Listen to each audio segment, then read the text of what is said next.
এতটা ব্যস্ত ছিলাম যে তোমাদের সাথে 3 দিন কোনো মিনি ব্লগ আমি শেয়ার করতে পারি না। Hello everyone, good morning. কেমন আছো সবাই? আজ হচ্ছে বুধবার। সকালে ঘুম থেকে উঠে রুটি বানিয়েছি। রাজবাবুর শরীরটা ভালো না, একটু গুড় দিয়ে রুটি দিলাম, কারণ রাজবাবু খেতে চাইলো। তারপর রাজবাবুকে নিয়ে এসেছি ডক্টরের কাছে। ছেলেকে স্কুলে পাঠিয়ে তারপর নিয়ে এসেছি। তো ডক্টরের কাছে বসিয়ে দিয়ে আমি একটু ফল আর সবজি নিয়ে নিলাম। তবে জানো তো, তার একটু পরেই এই যে মেঘ উঠে গেছে, বৃষ্টি মনে হয় চলে আসবে। এখন আমাদের নাম্বার এসেছে, অনেকটা সময় বসতে হলো।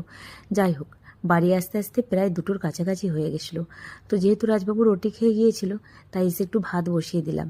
দই ভাত খাবে বলল। 1 কিলো দই নিয়ে এসেছি। তো এই দই দিয়ে আলু সেদ্ধ দিয়ে রাজবাবুরা দুপুরে একটু ভাত খাবে। তবে জানো তো, আমি না খুব একটা প্রেশার কুকারে ভাত রান্না করি না। তবে আজকে যেহেতু অনেকটা লেট হয়ে গেছে, তাই তাড়াতাড়ি করে প্রেশার কুকারেই বসিয়ে দিলাম। তবে সানা দুপুরে আর ভাত খাবে না, রুটি খেয়েছিল।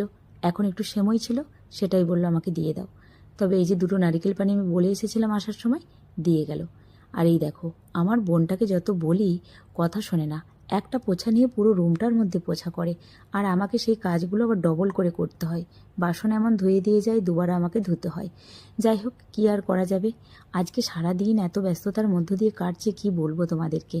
আর দেখো, বাইরের ওয়েদারটা মোটামুটি কখনো রৌদ্র কখনো বৃষ্টি এইভাবেই কাটছে। আর আজকে আমি সকাল থেকে উঠেছি, প্রায় 5টা থেকে। উঠে কিচেনটা পুরো পরিষ্কার করেছি। এখন ওই ডাব্বাগুলো ক্লিন করতে হবে। কিচেন চিমনিটা কালকে রাত্রিতেই আমি ভিজিয়ে রেখেছিলাম, সেটাও পরিষ্কার করেছি। যে রাজবাবুকে অল্প করে একটু ভাত দিলাম, ভাতের সাথে একটু দই দেবো। দই দিয়ে আলু সেদ্ধ দিয়ে রাজবাবু ভাত খাবে বলল। তবে আমিও সকাল থেকে কিছু খাই না, আলু সেদ্ধ দিয়ে অল্প একটু ভাত খেয়ে নিলাম। ভাত খাওয়ার 1 ঘন্টা পরে রাজবাবুকে একটা ডাবের জল কেটে দিলাম। আজকে আর দোকানে যেতে দিই না। তবে জানো তো, ডক্টর বললো যে ভাইরাল ইনফেকশনের জন্য একটু পেটটারও প্রবলেম হচ্ছে, ওষুধ দিয়েছে। আর এখন সন্ধ্যের সময় সন্ধ্যা আরতি করে দিলাম। সানার হাতে মেহেন্দি করতে চলে এসেছে। তবে কেন সানা মেহেন্দি করছে এটা তো আর নতুন করে বলার কিছু নেই, তোমরা অলরেডি অনেক ভিডিও দেখে নিয়েছো। সানার 1 দিন পরেই ছিল এঙ্গেজমেন্ট সেরিমনি, সেই জন্য মেহেন্দি লাগাচ্ছিল। আসলে যেই মেয়েটি লাগাচ্ছে ও কিন্তু একটি বাঙালি মেয়ে, ওর নাম হচ্ছে নেহা।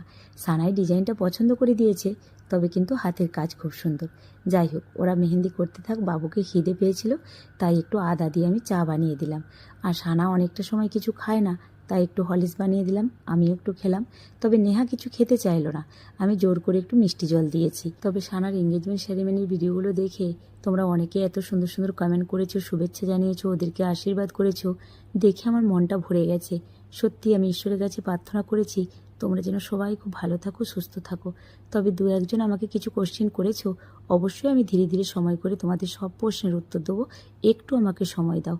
আজকে আসি, টাটা।